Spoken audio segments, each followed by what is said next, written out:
नमस्कार, देश न्यूज देख रहे हैं आप और मैं हूं आपके साथ स्नेहा तिवारी। भोपाल मध्य प्रदेश की राजधानी है, जिसे झीलों की नगरी भी कहा जाता है। इस शहर का बड़ा तालाब और छोटा तालाब बेहद लोकप्रिय है। भोपाल कई पहाड़ियों पर बसा है। भोपाल को राजा भोज ने बसाया था। इसका पुराना नाम भोजपाल था। शहर में कई झीलें हैं, जिस वजह से यह झीलों के शहर के नाम से प्रसिद्ध है। लेकिन इस बेहद खूबसूरत शहर की हालत गंभीर दिख रही है। ताल तलैया या फिर कहें कि झीलों की नगरी के रूप में देश भर में अपनी पहचान रखने वाला भोपाल शहर को रसूखदारों की नजर ऐसी लगी कि अब कई तालाब अपने अस्तित्व की लड़ाई लड़ रहे हैं। अब आप सोच रहे होंगे कि तालाब अपने अस्तित्व की लड़ाई कैसे लड़ेंगे, तो चलिए आपको पूरा मामला बताते हैं। दरअसल भोपाल में कुछ तालाब एकदम सीमित हो चुके हैं और कुछ तो गायब होते नजर आ रहे हैं।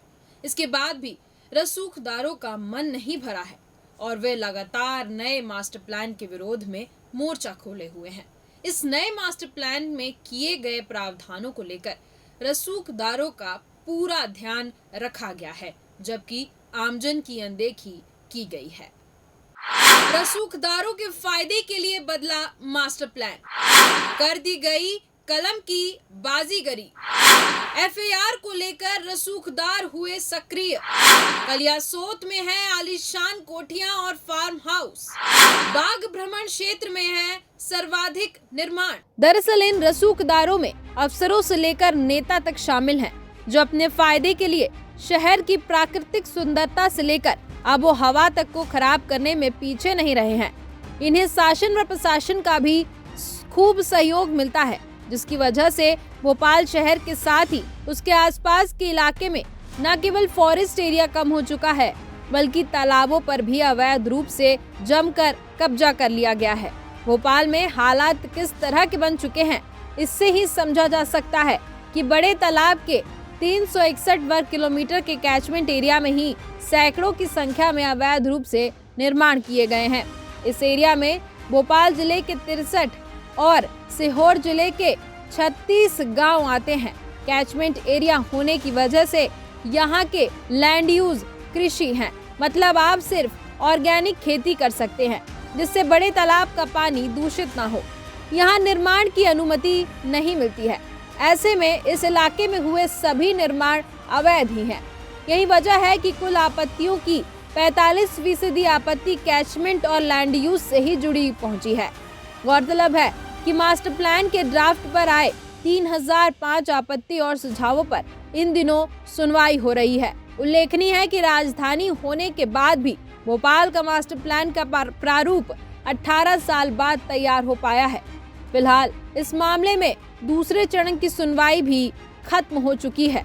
भोपाल मास्टर प्लान 2031 के प्रारूप में बड़े तालाब का ZOI यानी कि 7 संवेदनशील क्षेत्र ग्रामीण इलाके और शहरी इलाके में अलग अलग निर्धारित कर दिया गया है। ग्रामीण क्षेत्र में यह 250 मीटर है, जिसके कारण गांव में इस दायरे के अंदर बने गरीबों के घर अवैध हो गए। वहीं शहर में यह 50 मीटर प्रस्तावित किया गया है।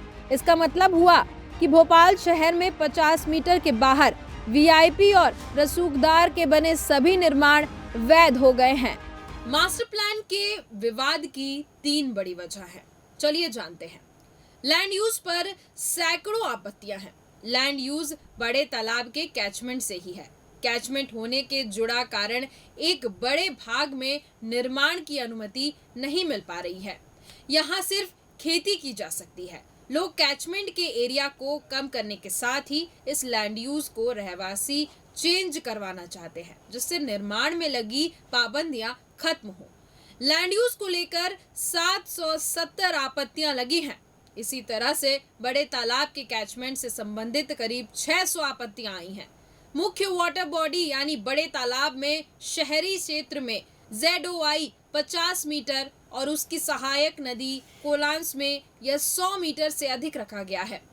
इस दोहरे रवैये के खिलाफ लोगों ने आपत्ति लगाई है। FAR को लेकर रसूखदार सक्रिय। FAR यानी कि फ्लोर एरिया रेशो, इसे लेकर करीब 394 आपत्तियां आई हैं। लो डेंसिटी एरिया में कई आईएएस और आईपीएस के बंगले हैं। वर्तमान मास्टर प्लान के अनुसार लो डेंसिटी एरिया में मात्र 0.04 FAR ही मान्य है, जबकि अफसरों ने तय FAR से ज्यादा निर्माण करवा लिया है। इसे वैध कराने के लिए FAR का बढ़ाना जरूरी था। यह हुआ भी, लेकिन लोगों ने भर भर कर आपत्तियां लगा दी, जिसके बाद इसे 0.06 ही रहने दिया गया। लेकिन अब इसे लेकर भी आपत्तियां लग गई हैं।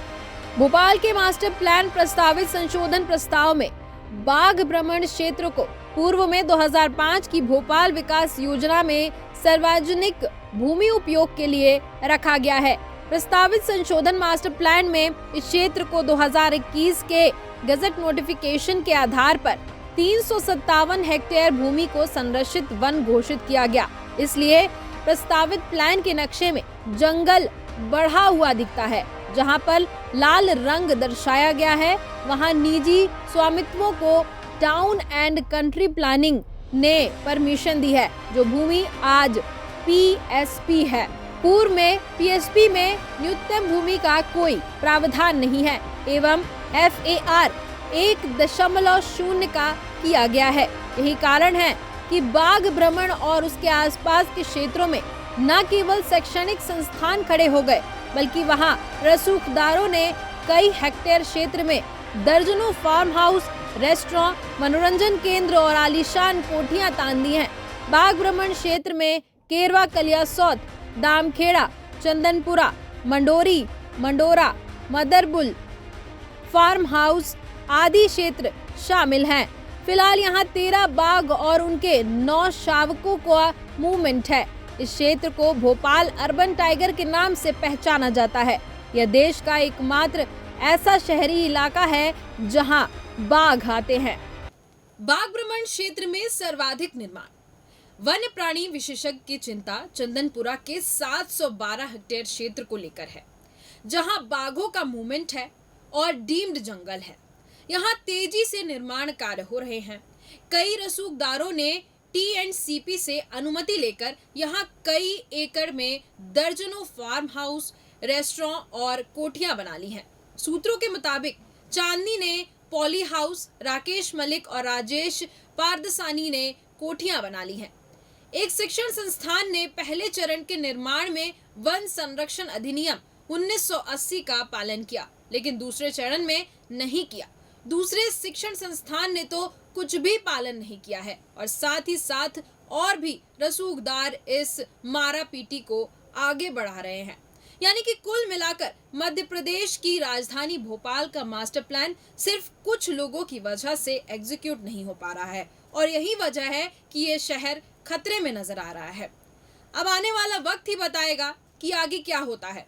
ऐसे ही रसूखदारों से ये प्लान अटका रहता है या फिर इस पर कोई गहरा एक्शन नजर आता है। फिलहाल के इस कार्यक्रम में सिर्फ इतना ही। देखते रहिए देश न्यूज। नमस्कार।